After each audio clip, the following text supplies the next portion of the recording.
All right, there we go. StreamYard worked and we went live. Nice.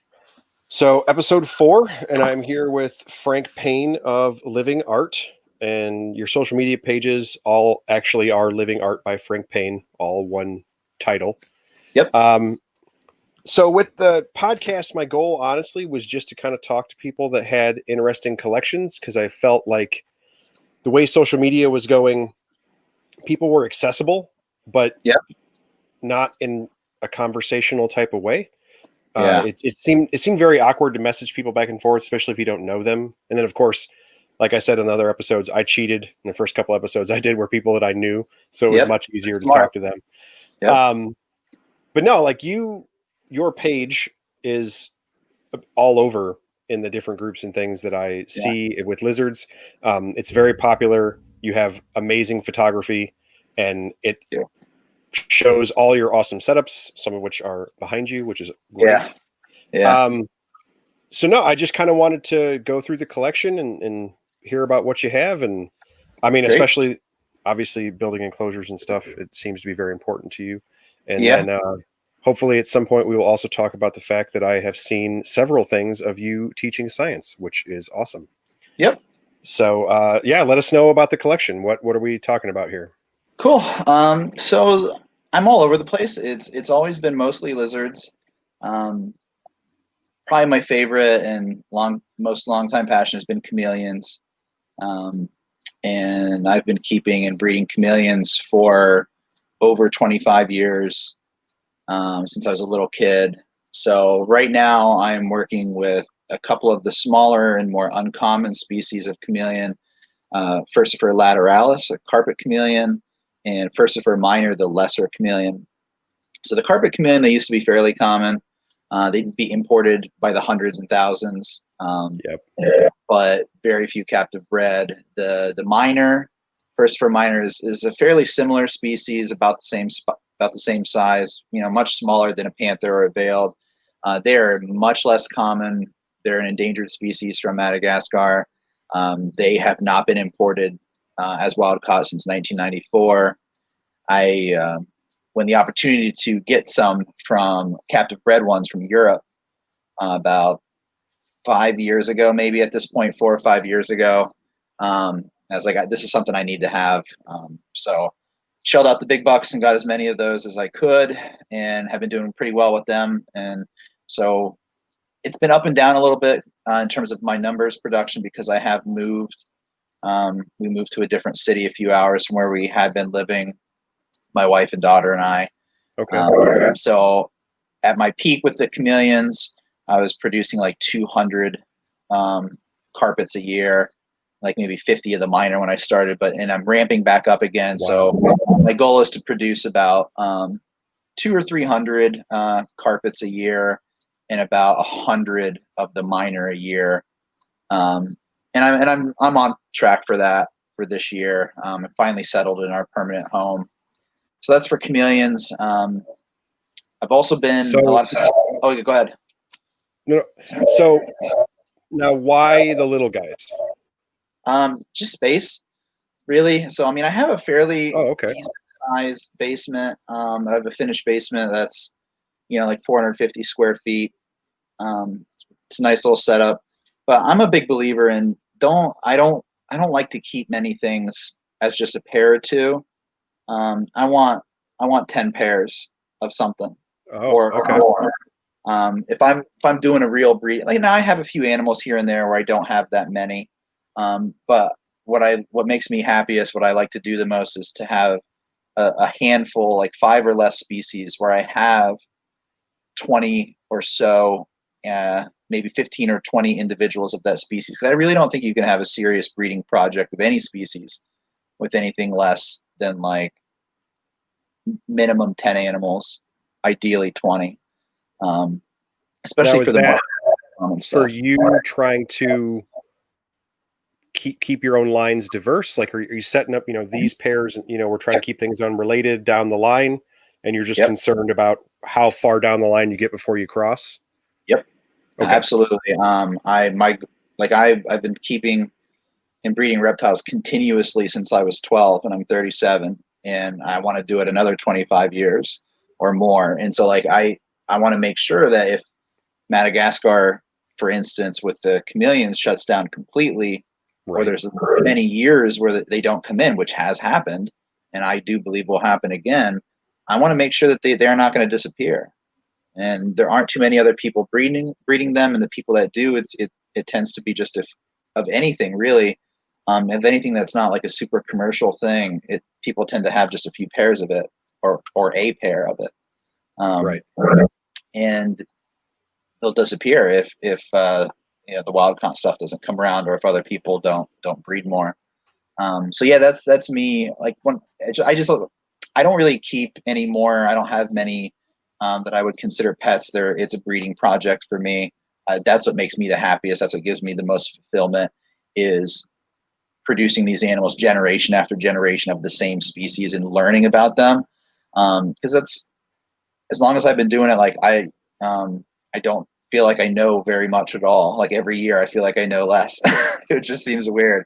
But like so you're not really going to learn about a species, I don't think, until you're breeding it generation after generation, looking at many individuals. That's where like the real understanding comes from, you know, from my, in my own opinion, from what I've seen with my own stuff. And that's just what I get the most enjoyment out of. So now, with big numbers like that and holdbacks, I mean, you're going to start to get, for enclosures, I mean, exponential in size pretty rapidly. For sure. You know, how do you combat that? Are you just getting Um, really selective with holdbacks, or yeah, you know? pretty much. So I get selective with holdbacks, and I will sell adult breeders then too. Okay. So I will, if like not older animals, but like even animals that are only a few years old, if they're breeding and I have other ones to bring up, you know, I'll let them move on. And the other thing is too, like with chameleons especially, their lifespans aren't too great. You know, we're talking Sure. 3 to 5 years. Um, and you know, and the fact of the matter is the growth of this for me has been exponential, and it is getting to a point where I have to be very selective about what I'm keeping, about what I can bring in, and because I'm pretty much full at this point, so I keep the babies that I can. I sell most of the offsprings. You know, my goal for a lot of these species is to get them out there. I want people to have healthy captive bred ones that they can breed and that they can enjoy, and just have, you know, more stuff out there besides, you know, the very common stuff. But I do keep some of the, like the main thing that I keep that I guess would be considered more common are the northern blue tongue skinks. The same thing. My first blue tongue skink I got when I was 12 years old. You know, I had him for 22 or 23 years before he passed, and he was an adult animal. Yeah, he was my buddy. He was, since a 12-year-old kid, I had him and I loved him so much. You know, he passed just a few years ago. But I've had just small numbers of blue tongues, and now, like, continuously from that time, and just breeding a few females here and there. But now I have like 30 animals, and that's about my sweet spot where I want to be. And now I'm playing around with the selective breeding of colors into the northern blue tongue skinks. They've become pretty popular now, which is nice because I've always loved northerns, blue tongues. When I was breeding them in the 90s, I couldn't sell them. Yep. I couldn't sell babies, like half-grown babies, for $100. I'd go to reptile shows, you know, as a 17-year-old kid with captive bred northern blue tongue skinks in the 90s when they were actually uncommon. Now they're all over the place. I'd have them on my table for $150 and I couldn't sell them.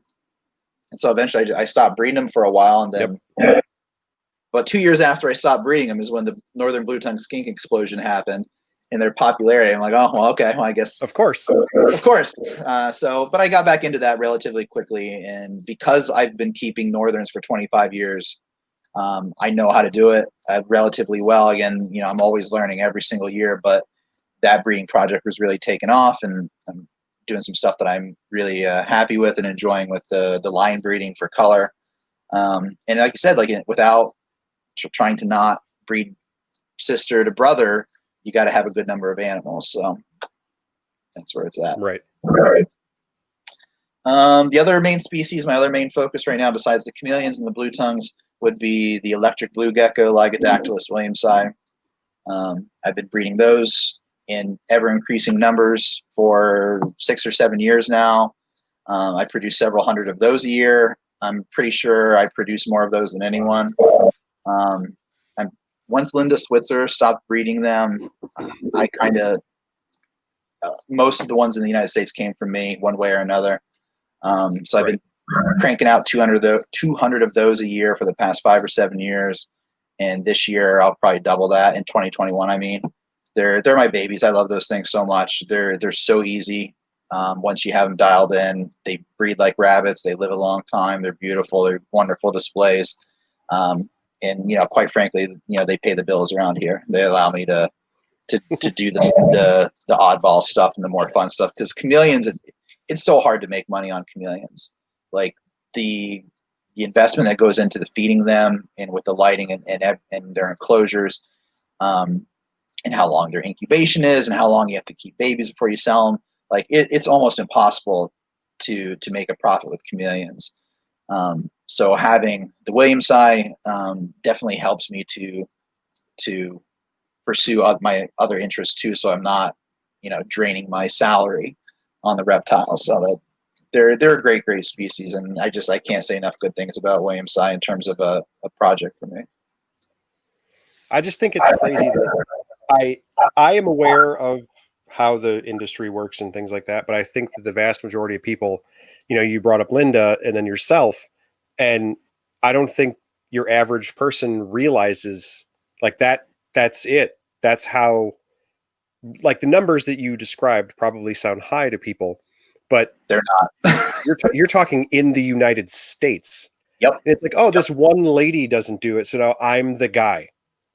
And then your average person is like, well, what do you mean the guy? No, the guy. That's it. 200 lizards, whole country. That's all you're getting. And I don't know. It's just, even when you were talking about the blue tongue, it's like that's basically how it happens. I mean, it may not have been specifically you breeding them at that time. No, but I guarantee you that somebody went to that reptile show and was like, hey, where's the dude that always had the blue tongues on the tape? Yeah. Like, I never bought one, but they were always there. Yep. And then a year or two later, it was like, oh no, that's a big deal. Where's that guy? There's a guy, the guy, and it's crazy to me that so many species are very tenuous like that, where, when you're talking about something like carpets, and you're especially things from Madagascar and chameleons, it's like, oh yeah, you can buy panthers everywhere. It's like, well, for one thing, did you know there's other chameleons you can get? And for another, you also can't get them because that one guy doesn't do it anymore. And it was the guy. I don't know.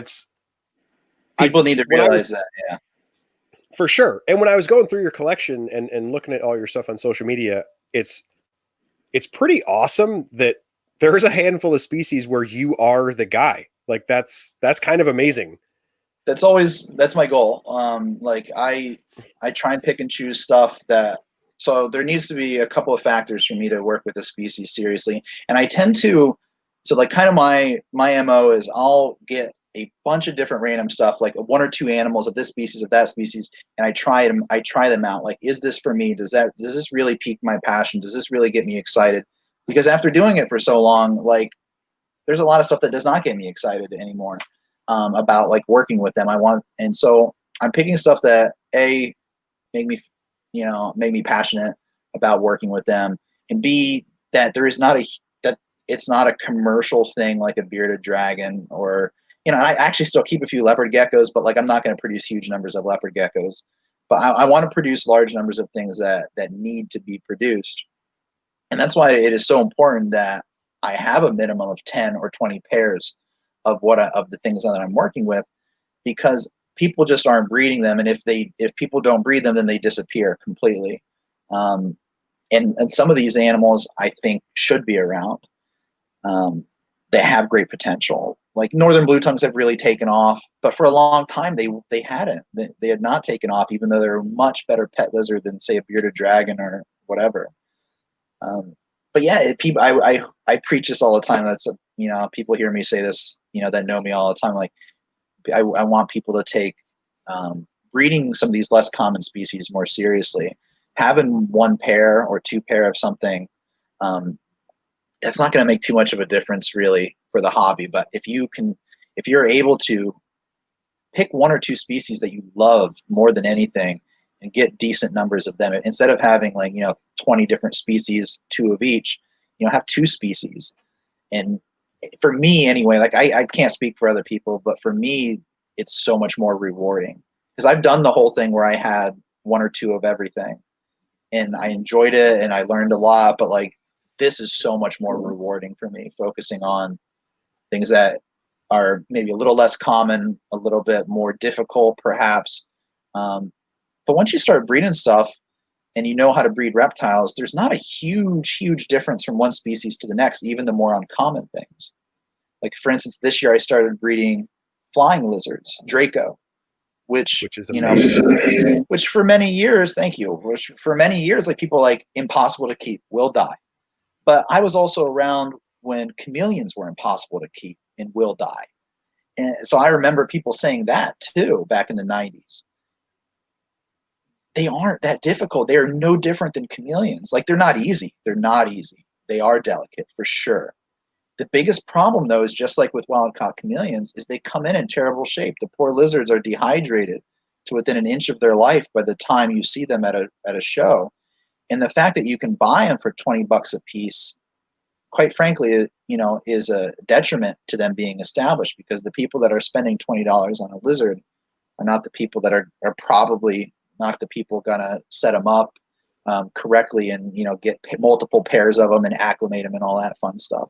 So like they really weren't that difficult. I treated them like wild-caught chameleons. I really focused on hydration, kept them individually, treated them like any other tropical arboreal reptile, and they thrived. And the vast majority of them lived, and they're breeding, and I'm getting eggs, and the babies are hatching, and at least some of the babies are doing well. I've only hatched 2 clutches, so like I'm such a beginner at it still. But like really, like but I do have more eggs incubating right now. I have babies behind me on the next rack over, but like there's not a huge difference. Like I want people to realize that once you start breeding, if you can breed a panther chameleon, if you can breed some other tropical or unusual lizard, or even like more common lizard, excuse me, you can probably breed the more uncommon stuff. You probably have the skill set to do so. Just got to put in the time and get multiple pairs, because with animal breeding, something is going to go wrong at some point or another. There's this one might not breed for whatever reason. This one might not want to. This one might not be as healthy. So all this stuff is possible, and that's just what I try to focus on. Well, and I also like that it's one of those things where you are the example. People say things like that, like, oh, well, if you could keep panthers, you could probably keep carpets, or so on and so forth. And I think your average person probably hears that in the back of their head. They're like, yeah, okay. Sure. And then it's like, oh no, this guy right here, like, here's a picture of 200 carpet chameleons. Like, that's a lot. Yeah. And that's the person who is conveying the message. I think that's way different from just, you hear it in the ether at a reptile show where it's like, oh, I wish people would keep these so we didn't keep seeing all these imports. But then when you actually meet someone on Facebook, but you speak to someone through social media who is like, oh no, I did that. So when I tell you, hey, I think that this is possible, you're the example. Like, you are the example. It's totally possible. You just showed us that you did it. Like, I don't know. That's very impressive. Well, thanks. I mean, I hope it's not. As I'm saying, I'm like, man, this is probably coming across as very preachy, and it's not my intention. The point that I'm trying to make is I'm not anything special. Like, I am just a reptile keeper. Like most people in this hobby, I've just am focused on particular species. So it's like I'm not doing anything like terribly amazing or special. It's just it is really just a matter of your mindset and what you choose to do. So I hope that didn't come across as too preachy and as too judgmental or anything like that. I would just like to see. I would like to see more people. And if you're in for it for just like for keeping pets, that's awesome and that's amazing, and that's I think where everybody should start out. But if you are a reptile keeper that wants to breed animals, that wants to breed reptiles, then I definitely would like to see people.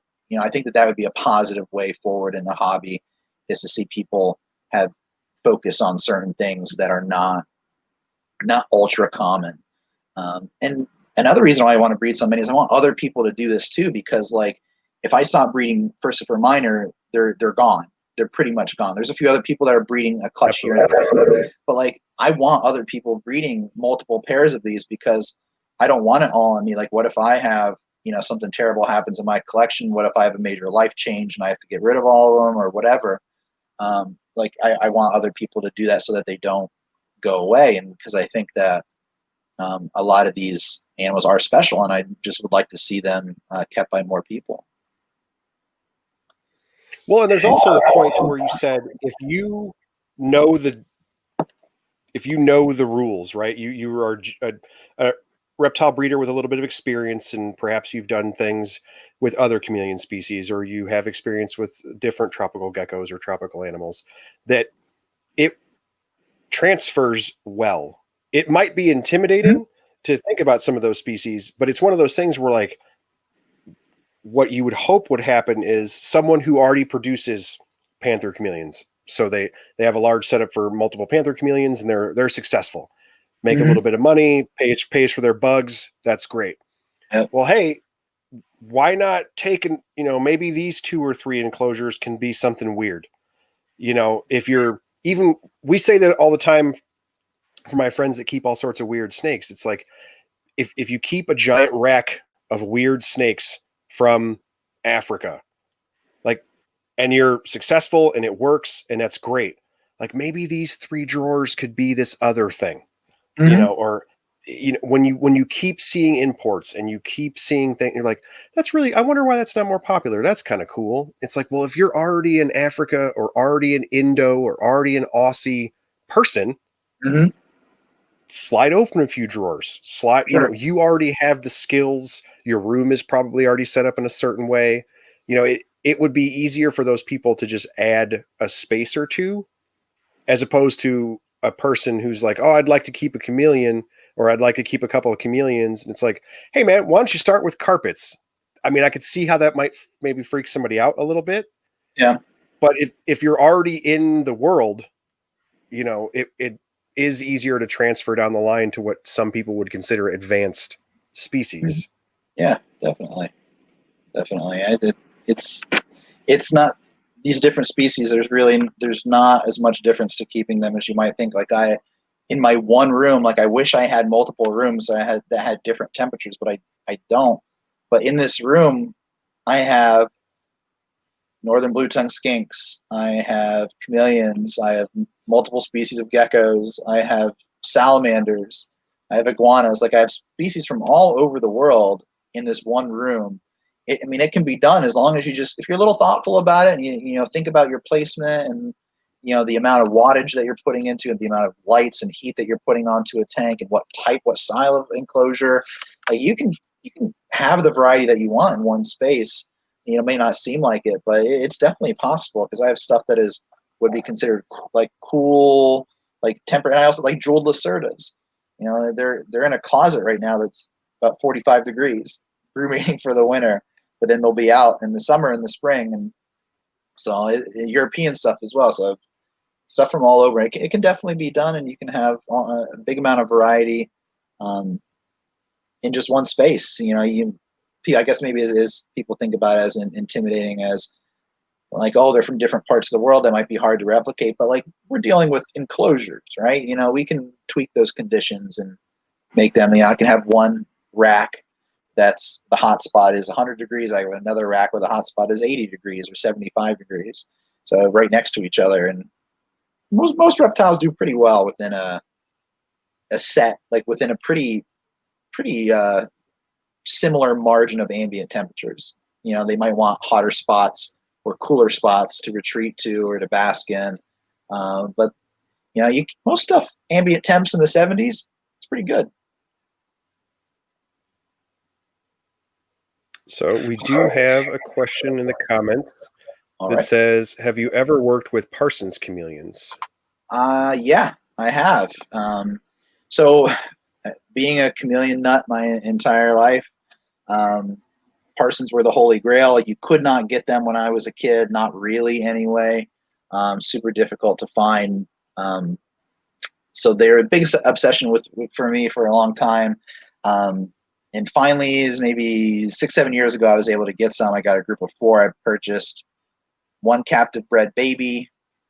And then I also got 3 wild caught adults, because that's when Madagascar was importing a little bit more regularly.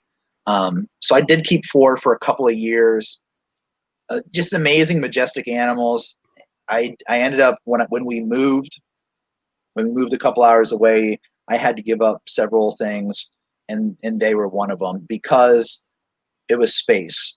So I have a very limited amount of space. Pretty much everything I keep is small. In fact, quite small, because of the fact that I do believe in keeping multiple pairs of things. And I had 2 pairs of Parsons, but there's no way they're big animals, right? And they want a very tall enclosure. They want lots of space. They don't do well in a smaller enclosure. And I just felt like I wasn't doing them justice in the size of enclosure that I had them in, which is, bigger than your standard 2x2x4 chameleon cage. It was like double that size. But even still, I was not comfortable. I thought it was too small for them. So I felt like I could do more for the hobby by focusing on other smaller species, where I could have 10 pairs or 20 pairs of something. So I did work with them. They're absolutely amazing. They're majestic animals. They're just incredible to see in person. They're very slow paced. Like, they might sit on that branch for 3 days, that one branch for 3 days, and not move a muscle, barely move a muscle. So they're very sedentary. So they're not the most active and engaging animal in that way, but they're absolutely gorgeous, and they're very majestic animals. They didn't quite fit into what I was trying to do. So I'm not working with them anymore. See, and I think that's an experienced approach to keeping animals, because they're a big deal. They're a really big deal when it comes to folks who keep chameleons and herpetoculture lizard nerds in general. I mean, they're highly sought after. Everybody wants it. You had it. And then to have the recognition of, hey, you know what? This just doesn't work for what I do. No slight to keeping those chameleons. It's just not fitting where I'm at. That is a person who's kept a lot of animals for a long time and knows what they're about. Yeah. And it just wasn't the fit. I think that's awesome. And then we do have another question that says, sure. Oh, sorry, go ahead. No, I was just going to say, like, no, go ahead. I said before, that's definitely been my MO. Like, I throw a bunch of stuff, at the wall and see what fits, and see what really, sparks for me, and what I feel I can, really do something with. And literally nothing negative to say about Parsons chameleons. They just weren't right for me. And I tend to do that a lot. I'll keep something for a couple years or even less than that. Like, I kept the Parsons for like 2 or 3 years, and I gave it a shot. They're amazing. I'm very happy for the experience, but just not for me. And that's okay, I think. Well, and I also think that it's telling that you clarified by saying that you took a shot on them, and your shot was 2 or 3 years. Like, that's to new people, that's like, wait a minute, isn't that the whole time? It's like, no, that was just the trial period. That's also very telling to your experience in the hobby. I don't know anything until it's been 5 years at least. 5 years. I agree. Again, like, if you haven't been keeping a species or breeding a species for 5 years, don't give advice on it. You can, if you do give advice on it, there better be a big caveat that says, this is only my experience in this short amount of time, because and unfortunately, you see a lot of that on YouTube and everywhere else on Facebook. I just think that's very important for, it's okay to not be an expert after 2 or 3 years of a species. There's nothing wrong with that. That's just my opinion.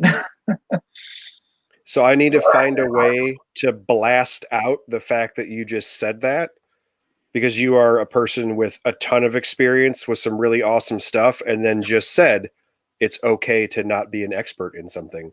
That's fantastic. herpeticulture needs a lot more of that. I'm not an expert in carpet chameleons. I'm not. I've produced hundreds of them. There's still so many times I look in that cage, I'm like, what is going on with this animal? There's so many things about that species that I have not figured out yet. Not to my satisfaction. Like I've been keeping blue tongues for 25 years. I change their enclosures at least once or twice a year. I'm constantly fiddling with it. Like, oh, I don't like this. This needs to be a little bit better. What if I try this? Will this make it better? 25 years in, and I'm still learning something from them every year. Yeah, unfortunately, I feel like that is a rare perspective, but is the correct one. So another question was, do you do anything with Europlatus? I do. I think people have been scoping out your Facebook before this episode. Yeah. So I'm gonna give you a little bit of. Right now, I'm just working with one Europlatus species. I'm gonna give a little bit of background on myself before. So you mentioned I am a science teacher. I've been a biology teacher for 14 years. Before I was a biology teacher, I was a zookeeper, a herpetology zookeeper, and I worked with a lot of my experience with reptiles was professional in an AZA zoo. And one of the major groups that I worked with were Europlatus geckos. So back in the between 2003 to 2007 or something like that, I was working with Europlatus in a zoo setting with literally dozens and dozens of Europlatus fimbriatus, Hankeli, and lineatus. So we at the zoo produced a ton of those. So I have a lot of experience keeping and breeding those three species of Europlatus professionally. Never kept them personally. I am just now getting into Europlatus ebanaui, I think is how you pronounce it. Because again, I've figured out I need small stuff. That's what I have space for to work with it and to feel like these enclosures behind me. The smaller ones here. There we go. They're 24 by 12 by 16. It's a small enclosure, but for a gecko that's this big, that's a big enclosure. So right. So right now I just have one trio of Europlatus ebanaui. They're doing really, really well. They're producing eggs every single month. I just hatched my first baby the other day, and I have I think 8 more eggs incubating right now, and getting another. I have 2 females, so I'm getting a clutch every 2 to 4 weeks right now. So they're awesome little geckos. Very cool. That's awesome. And then another question says, is there any species you haven't worked with but would like to in the future? Although you are also talking about space confinement as well. Yeah. So there's not many bucket list species left. I've kept smog, sun gazers. I've kept Borneo earless monitors. I've kept a lot of the pretty rare stuff, and quite honestly, none of them stuck for me. There's not many of the ultra expensive stuff anymore like that. I feel like I've kind of I've hit that part of my hobby, and I've kind of my reptile keeping, and I've kind of passed out of it. A lot of that stuff, once you have something like a sun gazer or a Borneo earless monitor, and you realize that this is no better than 90% of the reptiles that are out there, then that was a big eye opener for me. And an animal does not need to cost that much money to be enjoyable. And so I've worked with a lot of. I'm going to start making stickers of things that you say, and I'm going to put them on Facebook just permanently. I yell that all the time. So my wife and I are really into monitors and tegus and bigger things, and then we also do education. And she gives me a hard time because there's a few things I really like, and some of them are expensive and some of them are not. Yep. And she is, compared to myself, she's fairly new to the hobby, and she's also a huge penny pincher. She does not like to spend money. Yeah. And she very much is a person who is like, dude, when we're doing education, if we bring a black and white tegu or we bring a Bell's phase lace monitor, they won't know the difference. That is You know accurate. the difference because it's important to you. And Hmm. then like I've had the opportunity to interact with some of the animals that I thought I wanted when I was coming up. And of course they were always out of my reach due to price tag. Hmm. And now I am like, I literally, it's 3 feet in front of me. Um, we kept a gold tegu for the course of its life and it passed away. And I had spent about a year and we're starting back over with a very young hatchling, working on socialization with a lizard that hates people and everyone and is super cheap and no one cares. Yep. Um, Despite the fact that because I've been in the hobby for a long time and have a lot of friends, I could theoretically get basically anything I want. Hmm. Um, I just I know what's in my wheelhouse and I know what I like. And once you remove the price tag, if they all cost $20, which one are you keeping? And Hmm. if you approach it that way, you're Yep. always going to have cool stuff, or Yep. you will think that you have cool stuff. I suppose. Absolutely. I don't know. Yes, that's a huge tangent, but I'm a No. huge proponent of that as well, and I completely agree with what you're saying. Like, I kept all this super cool stuff. It's really expensive and rare. Some of it I like, and some of it was just a lizard. You know. Yep. Amazing. Like, here's the thing. I love literally, literally every reptile that exists on this planet. I think is awesome. There's not a single one that's not absolutely awesome. Like, if I was only allowed to keep a leopard gecko, I would only keep a leopard gecko. If I was only allowed to keep a green iguana, I would keep a green iguana, and I would love it, and it would be amazing. Um, I do like some of the more rare and uncommon stuff, just mostly just because I like a challenge. I want to be able to say I bred something difficult, Sure. just for my own sake, just because that's who I am. I want to push myself because that keeps me interested and passionate and doesn't keep me from getting bored. Like there's stuff that I do year after year, and I love them, but I do want to have that extra challenge. Like I bred the Draco this year. I got together a big group of Peter's banded skinks. My goal is to breed them. Like nobody in the United States has ever bred that species of lizard. They're easy to keep. There's 2 people that have publicly come out that have bred them in Asia. No one has bred them in the United States that has at least exhibited it. And there are species that are imported in huge numbers, relatively cheap. You can get them at a reptile show for under $100. If they're acclimated properly, they're easy. If they're not acclimated properly, they can be pretty rough. They can die pretty quickly. Nobody has really cracked the code on breeding them, and so that's something I want to do. Like that's not an animal I'm going to make money on. Like I bought my Right. animals, I bought my banded skinks for $75 a piece, and here's the thing: if I breed them, I'm not going to sell the babies. But like, let's say that I did breed them, like they're not going to sell for more than a couple $100. I'm not going to make money on that. But like how I will feel and how much pleasure I will and enjoyment I will get if I'm able to breed them and I can look at a picture and say that I bred that animal, that this very difficult. If I can come up with a system that works for them, I'll feel a sense of accomplishment. You know, so that the banded skinks are a big one for me right now. The flying lizards, I want to, again, very new with them. So like I know next to nothing about them. I want to keep learning. I would like to breed more of them.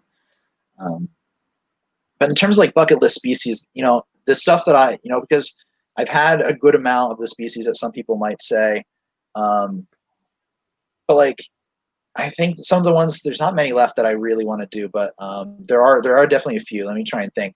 Um, I want to do the Teratoscincus geckos. Um, I kept them a little bit in the zoo.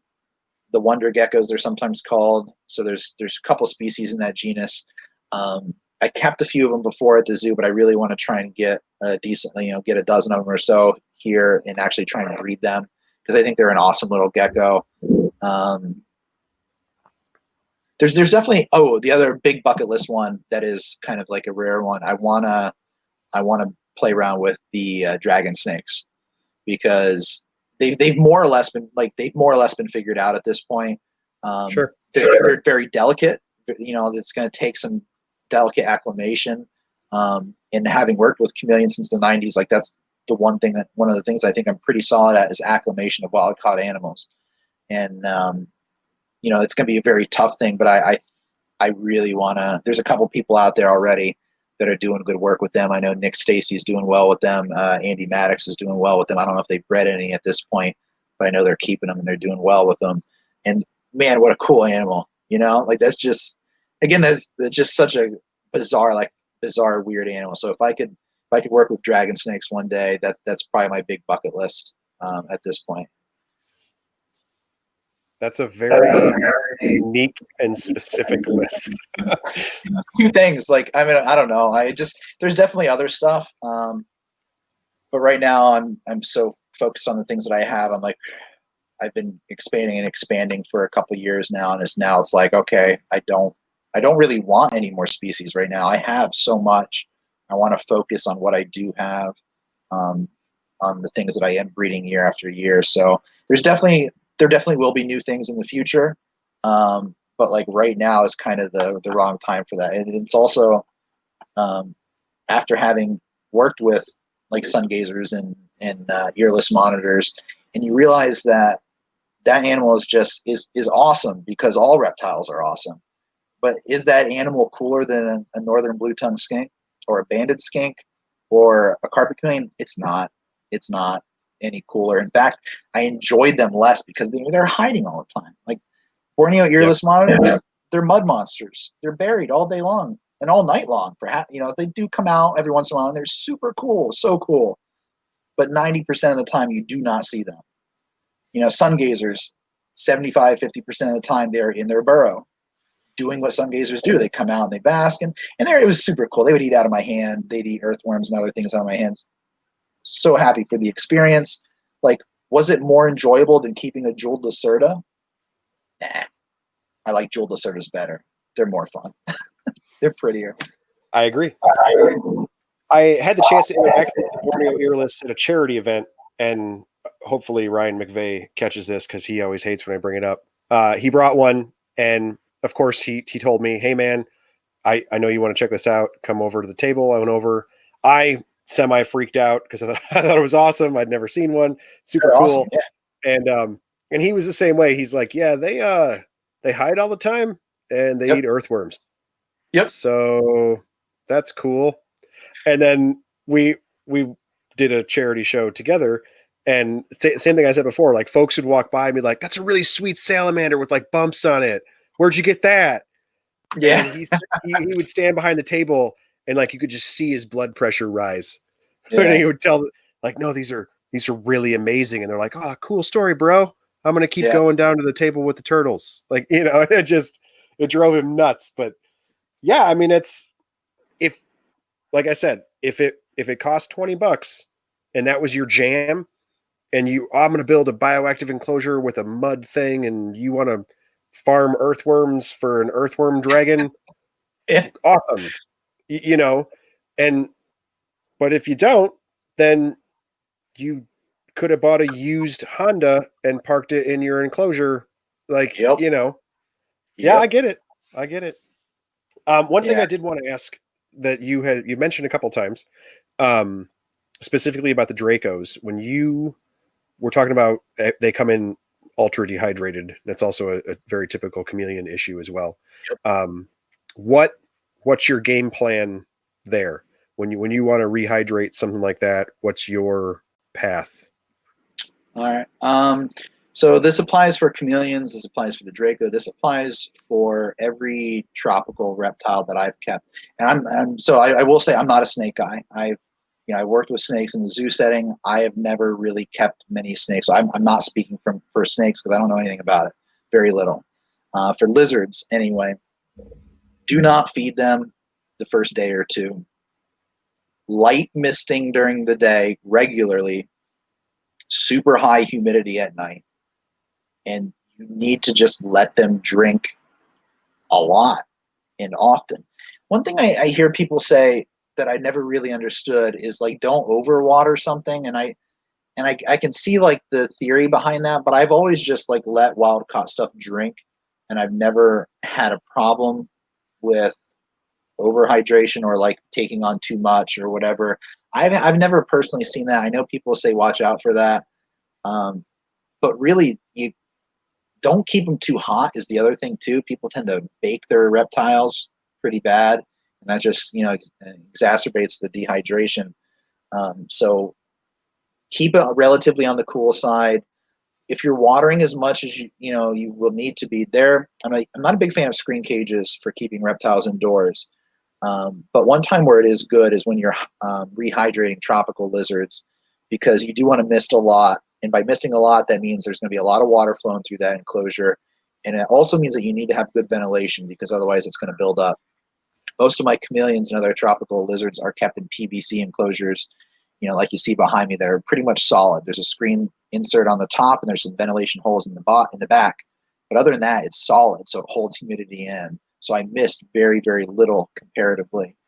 But for the wild caught animals, they need it way, way more. So I don't like keeping the fresh wild caught stuff in something like this, like a display. These aren't display quality, but not like a bioactive or a naturalistic enclosure, like bare bones, good drainage, place for the water to flow out, and tons of ventilation. And the other big thing too is all lizards, like wild caught ones, keep them individually. When you first get them, people tend to put 2 or 3 together in an enclosure, and that's just making the stress worse. Like, keep all lizards that you get in as wild caught individually. That's one. I think that's a big deal for acclimation that people don't think about. Most people know that chameleons shouldn't be kept together, but this applies to pretty much all of them. Like, if they're having to deal with the social hierarchies and the moderate chronic stress that goes along with that, that's just going to put a bigger strain on their system. So keeping individually, very, very frequent mistings.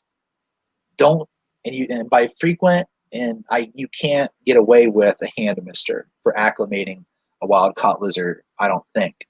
Not easily anyway. Automatic mist system, like a mist king. And the other thing too is nighttime humidity. Like, that's the natural humidity cycle. All right, don't just mist during the day, mist at night. They need a lot of humidity at night, because that's the way it goes. And I'm glad that this is something that's a lot of chameleon people have known for a long time, but it's becoming more and more common.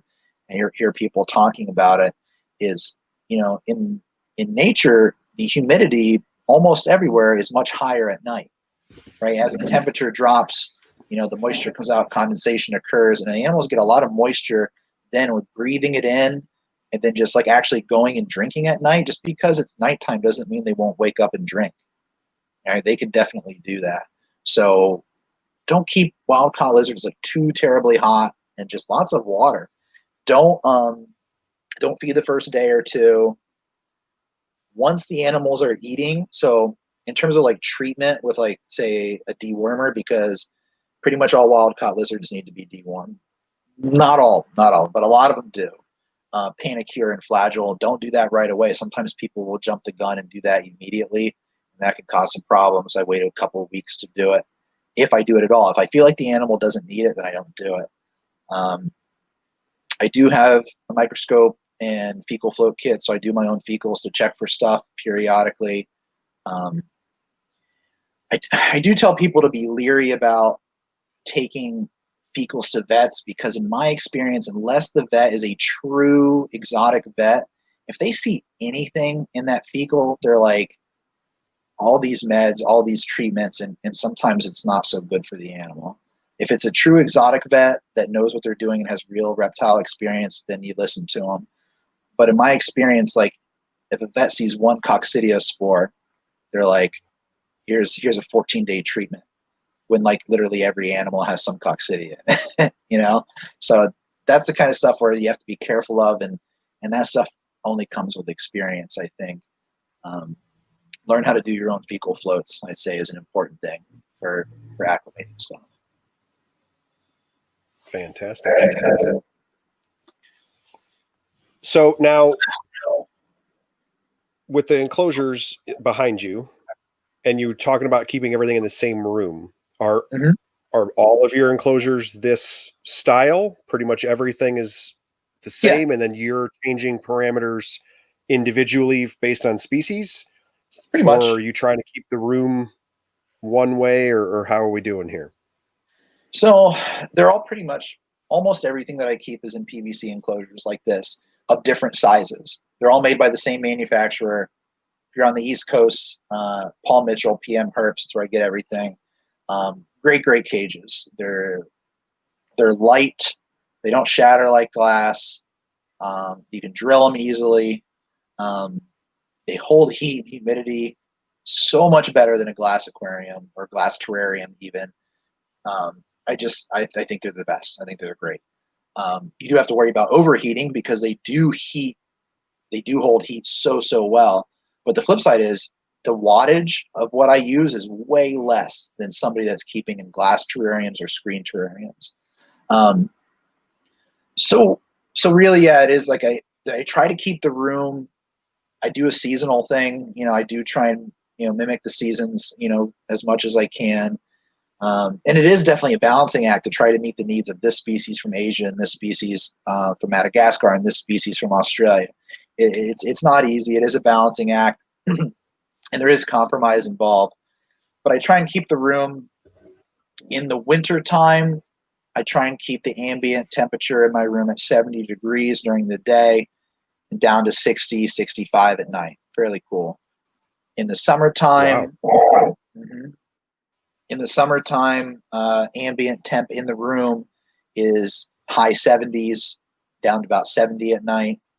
But do keep in mind that in the terrariums, because the PVC do hold heat so well, and most of my terrariums are lit with fluorescent UV lighting, or at the very least LED lighting, it is generally warmer in the enclosures than it is in my room.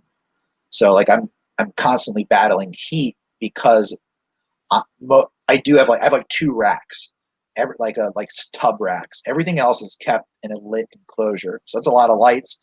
That's a lot of heat. So I'm constantly battling heat in here, and a lot of reptiles like a very warm hot spot, but they do also like.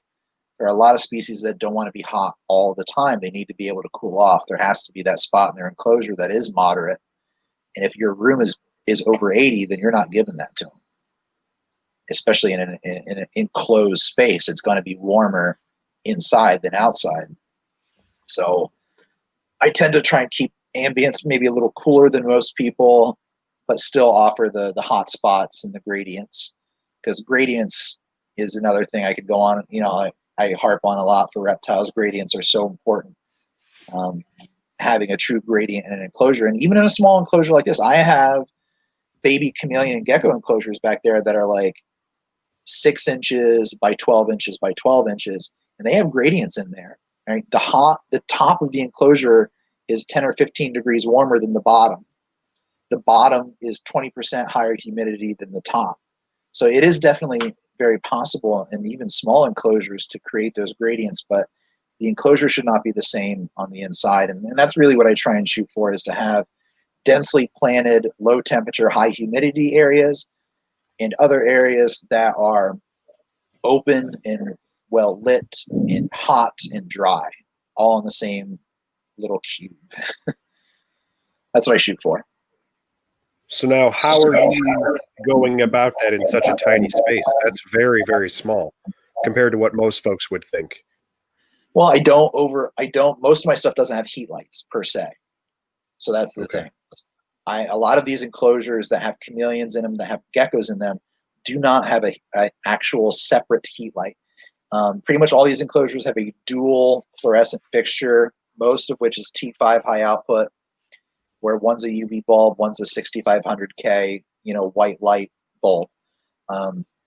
Those T5 bulbs produce a lot of heat, and it is all about adjusting your husbandry based on the enclosures.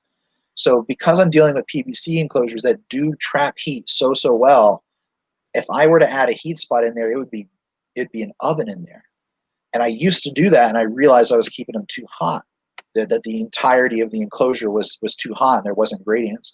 By providing just the fluorescent lights on top and no heat light, I'm able to create those gradients from top to bottom, or even from front to back, because the fluorescent light is in the center of the enclosure, and there's 8 inches behind it and 8 inches in front of it that have no light at all, besides angled light, reflected light, but no direct light.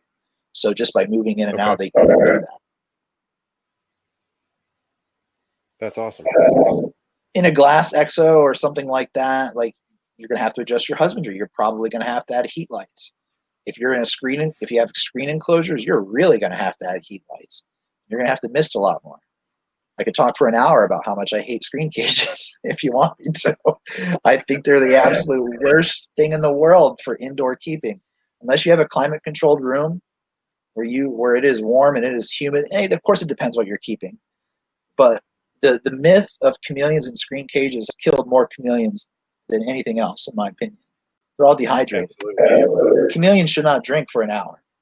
If you keep a chameleon in a screen cage, it'll drink for an hour because it's dehydrated. It's not good. It's one of those things where screen cages are something that worked really well for people in the 80s and 90s, keeping chameleons outdoors in San Diego. Those are the first people, in that area that were able to successfully keep chameleons. And that idea has become dogma about indoor chameleon keeping. And I've written an article on it that's posted on my website, and I've talked about this with, Bill Strand, who's kind of the educational ambassador of chameleons. And but screen cages are just, in a lot of cases, like, they don't like them at all. You're going to be missing out on some parameter, usually humidity and maybe heat, depending. But unless you're dealing with a desert species, I'm not a fan of them for indoors. But outdoors, I keep chameleons outside in screen cages. They're the best thing ever. Yeah, I think that's a lot of things that in the industry in general has advanced so much with enclosures and equipment and so on and so forth. And then social media exploded and brought in tons and tons of new people. And they see all of these things from the history of herpetoculture. And then it feels like they never put two and two together, where it's like, oh yeah, for screen enclosures and chameleons and a lot of these tropical species, it's like, yes, most of the famous names that you had heard of lived in Florida, California. There's a bunch of dudes from Texas who are really good at keeping colubrids and North American rat snakes and things like that. And it's like, well, they don't live where you live, because I live an hour south of Chicago and it gets real cold here. That's not, I can't do what they do, So a lot of the things that you have described as keeping are insectivores. Mm-hmm. And you have talked about having for some folks, large numbers of animals in your collection. So how are you dealing with an equally large number of feeders? Are you creating your own feeders? Or are you just purchasing feeders? What? Both. So especially when it comes to insectivore, reptiles, lizards, lizards for me, the real expense is feeders. If you're buying crickets, if I were buying crickets for the number of chameleons that I have, including the babies, I would be broke. I could not do it. I do buy crickets. I get an order, a wholesale order in, but like probably way less than a lot of people think. Every other week, I produce my own. I culture my own fruit flies, and I culture my own bean beetles and mealworms and superworms and dubia roaches. I used to breed green banana roaches and red runner roaches in my old house. They will never be in this house, because maybe, despite what people might say, is red runner roaches will colonize a house, even in Pennsylvania. Green banana roaches will colonize a house, even in Pennsylvania. If they're out, they're out. So there's certain things that I will not keep. Those roaches I won't do anymore. But I culture a bunch of little feeders. So, because if I were, little baby lizards, if I have hundreds of baby lizards, they're eating thousands of baby insects every single week, if not every single day. So by culturing bean beetles and fruit flies, they're so cheap to culture. If you're buying materials in bulk, very, very, the price per insect is so small. I do order like 5,000 crickets twice a month. So, which when I tell other chameleon people that they're like, how do you only buy that many? I'm like, well, because my babies don't eat. I don't order. A lot of these guys will order 20,000 pinhead crickets and do that for chameleons every time. And like, yeah, that's going to cost a lot of money. And quite frankly, like I will not, I can't do this. Like I have a wife and kid. I cannot do something like, this extensive and this crazy if it's costing us money. It has to pay for itself. If it doesn't pay Right. for itself, then I can't justify it. A couple pets that cost you money, sure, of course, it's for the enjoyment, for the enrichment. If I have hundreds of lizards in my basement and it's costing me huge amounts of money every month, that's not okay. Like I couldn't do that. That's not something that I would be comfortable doing. I'm a teacher. I don't make enough money to do that.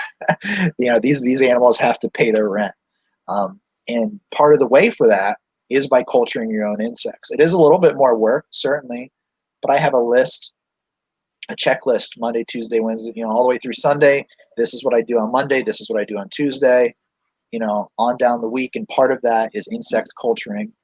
And I've ramped up superworm production pretty well right now, mealworm production pretty well right now. Got a very big colony of dubia, and I produce thousands, thousands of fruit flies and bean beetles, every week. So I do both. So I do bring in crickets, and I'm trying to breed crickets a little bit more, but they're a pain in the butt. Like in theory they aren't. But if you're trying to produce thousands and thousands of crickets, it's a little bit of a pain in the butt. So I do still order the larger size crickets for my adult chameleons. I do let them lay, and I harvest pinhead crickets for the babies, so that helps. But yeah, superworms and mealworms are feeders, I think, that maybe get a little bit of a bad rap, but are actually phenomenal and are really, really good feeders if you gut load them. Another thing that I really contribute to me doing well with a lot of insectivorous lizards is gut loading and supplementing properly. Like, you have to gut load very, very well. You have to give your insects. I don't feed my insects a prepared diet at all. They only get fresh greens and vegetables and fruit and nothing else. So a lot of leafy greens, a lot of vegetables, and it's just like, what vegetable scraps do I have? What fruit scraps do I have for my own table? They go and feed the insects, and that makes a huge, huge difference. The fact, if you go, so the one thing I could tell, like, a person that only has maybe a few animals, you can't go to Petco, buy 2 dozen crickets, and then feed them to your animal that day or the next day. Like, you have to keep them for multiple days and feed them the good stuff. Let them flush their systems, get that good, the collard greens, the kale, the dandelion, the grass from outside, the carrots, the sweet potato, get that into them. Then feed your lizards in 2 or 3 days. Then you're good. So if you can, that's one of the best things I can tell people that have. That's going to be a really big story. I'm going to make that one too. There you go. I know. Yeah, try fitting that in a sticker, but if you just gut load, underline gut load well, and that the gut load does not mean, that doesn't mean give them like the cricket diet, the dry food that you can buy from a bug breeder. Give them fresh stuff. That's what they need. That's what they eat. That's what, that's, and again, take everything I say with a grain of salt, because it's all just my opinion, but it is based on my experience. And, the thing I always like to say is, if you don't want to believe me, if people don't want to disagree with me, that's great. That's fine. I go, these are my results. This is what I do. This is what works for me. Other people, different will work for them. Different things will work for them. So if you have a system that works, phenomenal. But that's just my opinion. I think that's the best thing. And supplementing, I think that I've tried like every supplement in the book, going back, to the early 90s.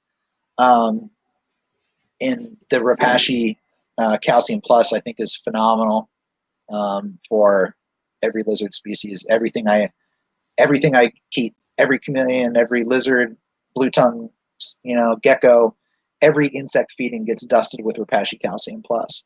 It's good stuff. Before that, it was Mineral. That stuff is also really good. That has listen, I used to have this show. I'm not that old, but I'm old enough. I'm pushing 40, where I was there when Mineral was literally first introduced. Like, I bought it the first year it was introduced. and I used it for literally continuously until the Repashy product started coming out. And I really, really like that. I like the research and the thought that Alan put into developing that stuff. And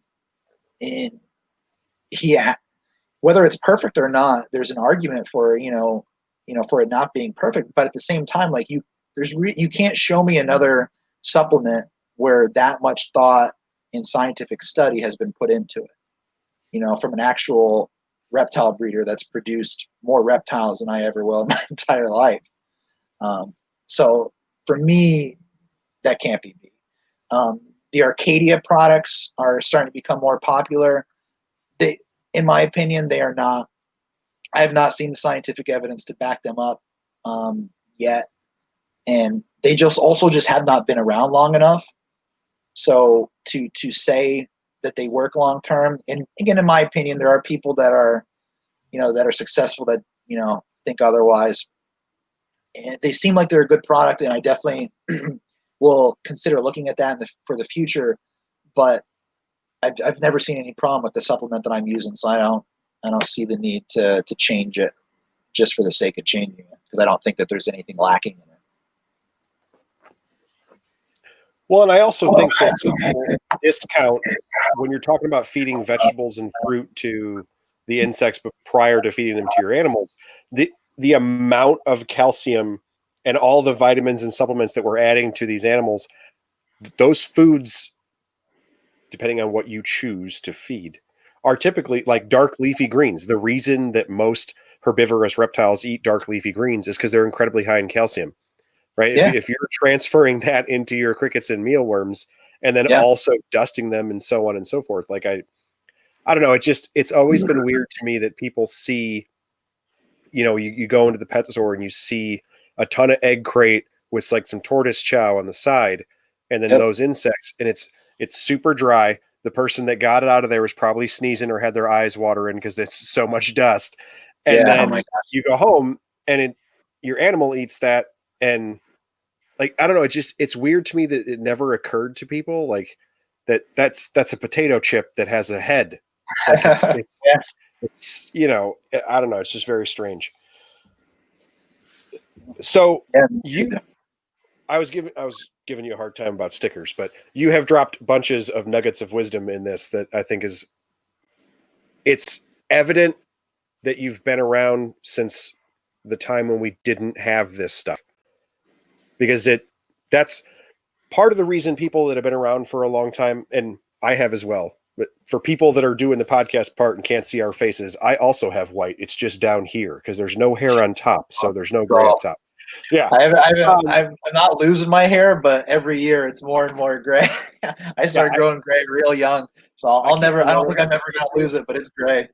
I keep it below the microphone here, so you can't see the huge white patch. Yeah, no, but no, the reason I keep saying every time you were talking about a thing, I was like, oh yeah, absolutely, and I don't really have a whole lot to add, is because we're in the same age bracket, we're in the same longevity experience bracket in herpeticulture, and it's one of those things where it's like, man, if you came up in a time when, first of all, we didn't have Mineral, then you got Mineral, and that was the be all end all, and then now it's to the point where you can debate whether or not Repashy is good or Arcadia is good, or there's other brands and all these different things. Like, just the fact that you can have the debate, to us, it's like, what are you kidding? Like, pick one, and now we're to the point that it's like, okay, we were not just satisfied with picking one. We want research. We want to see these things. Like, now we're continuing even to the next step of wanting even more. I don't know. It's always crazy to me when I talk to people of the same age frame as me in time in herpeticulture, like the things that you value, I hate screen cages and people didn't even know about San Diego. And, like, there's a reason that's important to you. You came up, and if you've been a chameleon nerd this whole time, you probably lost chameleons to dehydration because the only thing available to you was some stupid screen cage that came in a kit that didn't work for chameleons. So then when you see it and oh man, that doesn't work. This works. I know because it didn't work for me. And then I changed and now have had success and so on and so forth. Like, yeah, I get it. It's a great thing. It's a great thing that we, that the hobby is where it is. The industry, I should say, like I don't even, I feel it feels weird calling it a hobby because it's not a hobby, not for many of us anyway. It's we're very lucky that things have progressed the way that they have, and it's going to keep progressing. Like we're going to keep getting better at it. Like we're going to keep improving. We're going to keep finding things that can be better. Like again, like kept blue tongues for 25 years. I change up what I'm doing all the time, to see if I can make improvements because it's not perfect. It's never going to be perfect. For I'm breeding pretty difficult, pretty interesting stuff, but it's not perfect, and I'm never going to be perfect at it. And this industry, this hobby, is never going to be perfect. But I think that there's a lot of people out there, that are pushing for that, and just progress. That's the most important thing. It's just making progress on it every year. We shouldn't be happy with what we're doing. From like, okay, this works, I'm done forever. Like that should not be. Like we should always be challenging what we think, what we know, what works for us. If something, and then if we find something, if I feel like one day that Arcadia or a different supplement is better than what I'm using, guess what? I'm going to switch. But Right. like I don't feel the need to immediately, or I'm not going to do it just because it's the latest fad. But that progress is important. I hope that we do have a better supplement one day. I hope that we have better feeders one day and better enclosures, better lights, like everything. There's new enclosures and there's new products coming out all the time. So we're super spoiled right now. We're very lucky, to be in this time where this industry is exploding and is doing so well. And there's so much great stuff going out there. There's so many good people out there doing wonderful things with everything that's common to everything that's rare. Like I will like on Facebook or Instagram a dozen leopard gecko photos in a day because when I see the stuff that people are doing with them, I'm like, my gosh, that's stunning, that's amazing, that's gorgeous. Then I'll give somebody a like for keeping a dragon snake alive or something else that's rare. Like it's all good. It's all better than it used to be. I think that we're making progress every year, and happy to be a part of that, and just do my best to keep pushing forward too. Absolutely. I do have one more enclosure question for you. Sure. So there is a ton of green behind you. Yep. Is that real green or fake green? And do you All have a green. preference between real or fake green? Yep. Yes, absolutely. So I'm super opinionated, as you figured out by now, and anyone that's listening has figured out by now. So if you disagree with me, that's okay, and I won't. There's no argument, there's no fight. But I hate fake plants. So no offense to anybody that keeps them. I personally do not like them. I can't stand to look at them. I can't stand to keep them in my enclosures. I've done it. It works. It's fine. I want live plants in all my enclosures, except for the stuff that's gonna like destroy it. Like I have some, like big heavy-bodied snakes or iguanas or stuff. They're gonna destroy plants. But for my delicate little geckos and chameleons, there's gonna be live plants in there. I think live plants do so much for an enclosure. They make it look better. They add oxygen. They add humidity. They add refugia. They add places for the animals to hide, for them to drink off of. Um, all my tropical enclosures have live plants in them, and it's way simpler to do, I think, than a lot of people realize. You do not need an expensive, complicated, bioactive enclosure to do this. Put in a couple inches of non-fertilized soil, mix it with some sand, and put in some pothos or a fern or a snake plant or something like that in there. And as long as your lighting is decent, which it should be for the lizards, pretty much everything will benefit from good light. So like I use pothos the most. It's like it grows like a weed. You can buy it in every Home Depot or Lowe's across the country. You can cut pieces of it off and put the end in water, and it grows. They're super hardy. I once had an enclosure that had pothos in it, and there was no animal in it, so I put it in the basement. This is my old house. The basement was not lit and it was not heated. I put the enclosure in the basement, didn't water, didn't do anything. 3 months later, the pothos is alive. That's how hardy pothos is. It's amazing. You could literally cut pieces of it off and throw it in a pond, and that's, doesn't get freezing temperatures, and it will grow. So, and then I use like ferns and snake plants are bulletproof too, and just whatever random cheap, nice looking stuff I can find at Home Depot or wherever I'm shopping at the time. Yeah, I think they add so much to an enclosure. Now, obviously, some animals are going to destroy your plants. But if you have an animal like a gecko, a day gecko, or a chameleon, something that's more delicate, that's not going to bash it up, then yeah, I really, really recommend live plants. I mean, good luck keeping them with a tegu, but or something else like that, because I'm they working might have. Yeah, good luck. It's not easy, like they'll tear them up. Like my blue tongues don't have any plants in their enclosure, because they'll destroy them. They just will. They won't last. Even hardy pothos is going to get dug up and destroyed. But my tropical stuff that aren't big diggers, yep, live plants in every single one. It's worth it. And no worries, man. I'm totally in for the militant anti-fake plant attitude. I fully support that.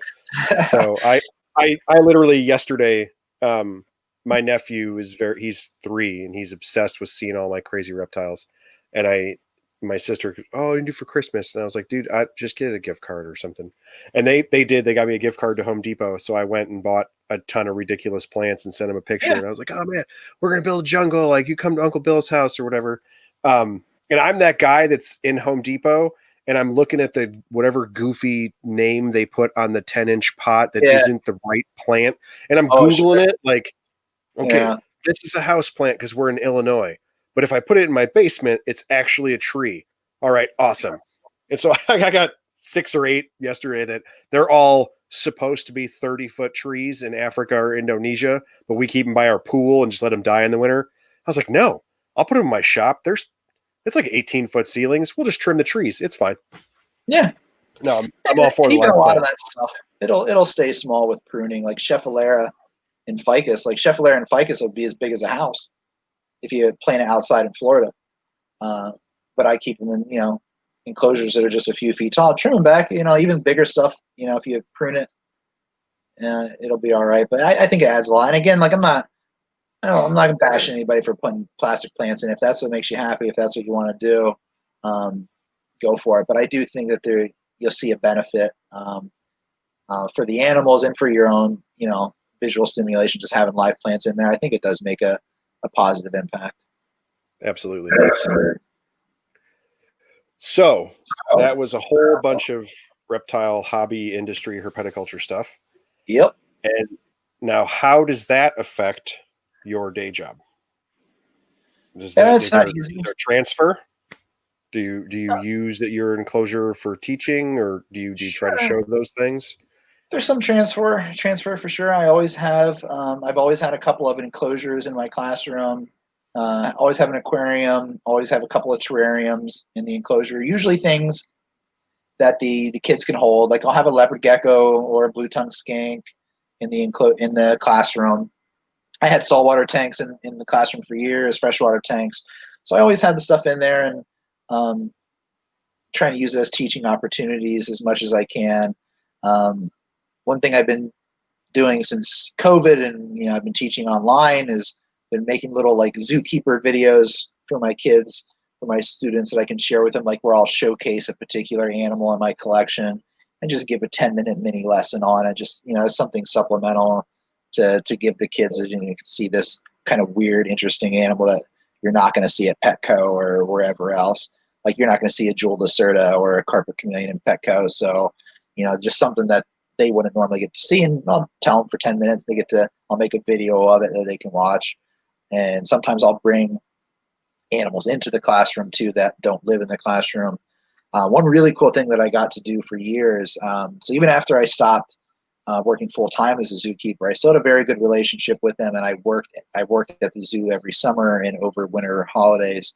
And so at the end of the school year, I would get to bring in a bunch of and they would let me take a bunch of animals, educational animals from the zoo, and bring them into the classroom. So I would bring in a kinkajou, I would bring in a giant Indian fruit bat, a 4-foot alligator, just zoo animals type stuff that the kids would get to see. And it would always be an event, where teachers and students from other classes would come in, and I got to do that for a number of years. That was really fun. I really like that. That's awesome. Yeah, it's great. So now, wish I could still do that, but I'm hours away from them now.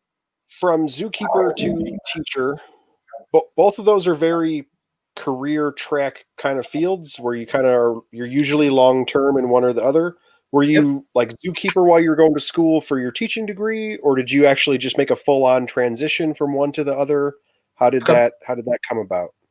All right. So my undergrad degree is in biology. So I didn't know exactly when I graduated high school, I didn't know exactly what I wanted to do as a career, but I knew it was going to be in science. And I knew it was going to be in biology in some way.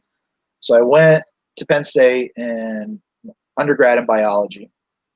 My junior year or sophomore year, I don't remember. In the summer, I applied. It's for Clyde Peeling's Repsland in Allenwood, Pennsylvania. Sounds like a little roadside zoo, but it's actually like one of the top 5 biggest herp collections in the AZA. Phenomenal place. Yeah, it's a big deal. Yeah. So Clyde and Chad Peeling were my mentors. So like that's where a lot of this comes from. That's a lot of my success comes from them, from being in that institution. Anyway, so I worked for them in the summers and through my undergrad, and then once I graduated from college, Kai was like, "Well, you're going to come work for me." I'm like, "Okay, I'll come work for you." So then I was working for them for a solid year. So I had 2 years part-time in undergrad, and then full straight year of doing nothing but the zoo thing.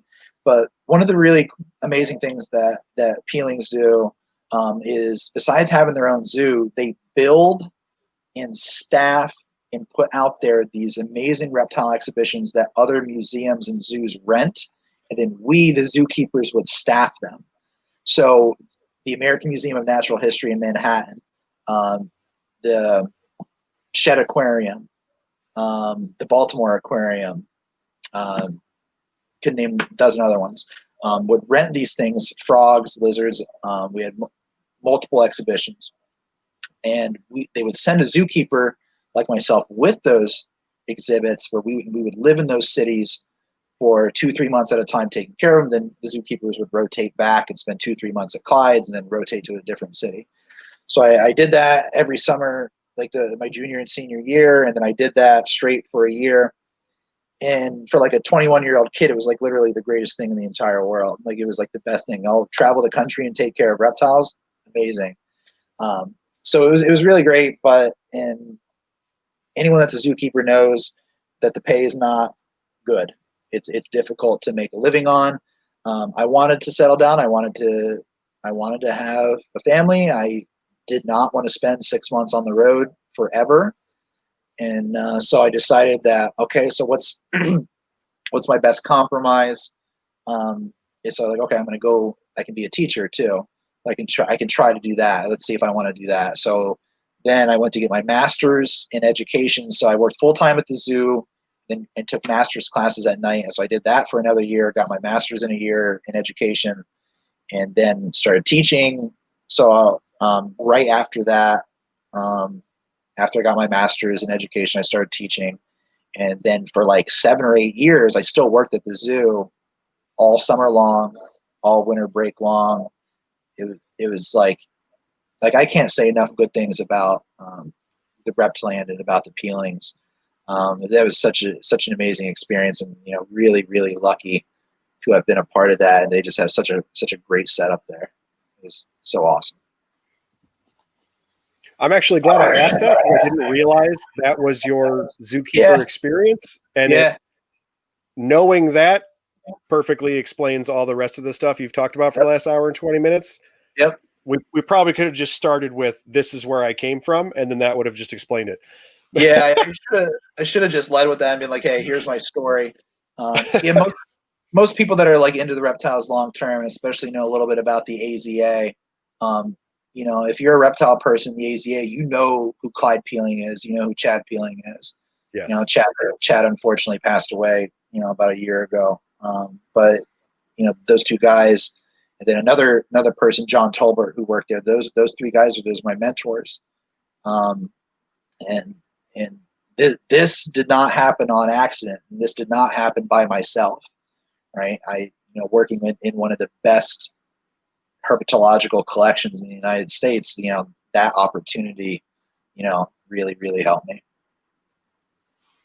Well, absolutely. And I just think it's funny because like nerds like me that know about that, they know that place exists. They know who those people are. Like in the back of my head, like, yeah, that's what the basement of a dude who works there looks like. That's like, of course you have insane, awesome things. Like you work with insane, awesome things, and then go home to more awesome things. Like, yeah, that makes perfect sense. Oh yeah. Okay. So we are cruising toward an hour and a half. Is there anything we didn't talk about you wanted to touch on, or did we kind of cover all of the living art? I don't know. I can't really think of anything else. Like I could, I'm sure it's obvious. Like I could talk about reptiles forever.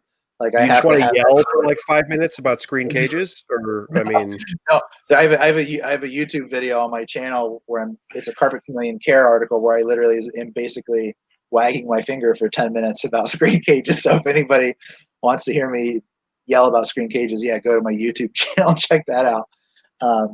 But no, I feel like I've preached enough, and there's always more to talk about, of course, and I'm always happy to answer questions. Like, so if you ever want to talk again, just let me know. If anybody that's listening, has a question, just message me. I respond to messages all day, every day about reptiles, and I'm happy to do it.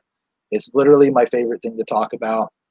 So like sometimes I don't necessarily know what to say all the time or what to bring up, because like I should have maybe brought up the zoo thing earlier, but I didn't think about it. But it came up in conversation, and then I could literally spend 10 minutes talking about stories. I was just happy that I asked because I you had said that, and I knew that you had that experience, but then without realizing where the experience was at, I just thought it was funny because if anyone who was listening knew what that was, they immediately had the light bulb and were like, "Oh yeah, of course." It just that's why. Like, oh yeah, okay.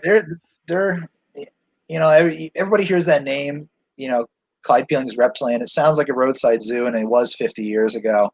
But I'm telling you, man, like if anyone that's listening doesn't know about them, they are tops in the AZA when it comes to reptiles, tops. And that's where I cut my teeth. So, that. Yeah, I could tell you stories about Clyde. I could tell you stories about Clyde and all the fun stuff that we got into, and about all the other amazing zookeepers that I worked with. Man, I could talk for hours and hours about just those stories. So yeah, I mean, there's no specific thing that I really want to bring up. I feel like I kind of hit the major stuff and hopefully answered your questions in the listener questions to your satisfaction. I hope that. So where can folks find you? So I'm pretty active on Facebook. My business page is Living Art by Frank Payne. Instagram of the same page. YouTube of the same name. Website of the same name. Just Living Art by Frank Payne. Payne is my last name. No spaces. If you search up Living Art in my name, you will find me out there. You can email me on my website. You can message me on Facebook. You can check out I'm starting to do more and more care videos on YouTube. Check that out. So yeah, I'm out there and I'm happy to answer questions. Awesome. All right, man. Well, I really appreciate you coming on. You were my first guest that was somebody I had to randomly message on Facebook that I didn't know personally. So thank you for accepting some guy you didn't know to come talk. It was awesome. I learned a lot, and I don't, this sounds bad, but you I don't want it to sound bad, but your perspective reinforces a lot of the things that I see in the hobby from people who are experienced and successful in why they are successful, building off of those experiences. And it just seems like that you, like you said, you aren't finished, but that where you are at now with the species you are successful with, the way you're doing your enclosures, using your limited space is clearly a culmination of a great deal of experience. And so I just think it's awesome that people are going to get to hear that. So I really appreciate it. Well, yeah, thank you very much for saying all that. I do appreciate you having me on. I really enjoyed it. So I was happy to come and talk to you. Like I said, my favorite subject in the world. So I'll talk anytime about reptiles. So I was happy to be here. It was a good conversation, and I'm sure we'll talk again. So yeah, thanks for having me. Awesome. All right. Have a good night. You too. Thanks, Bill.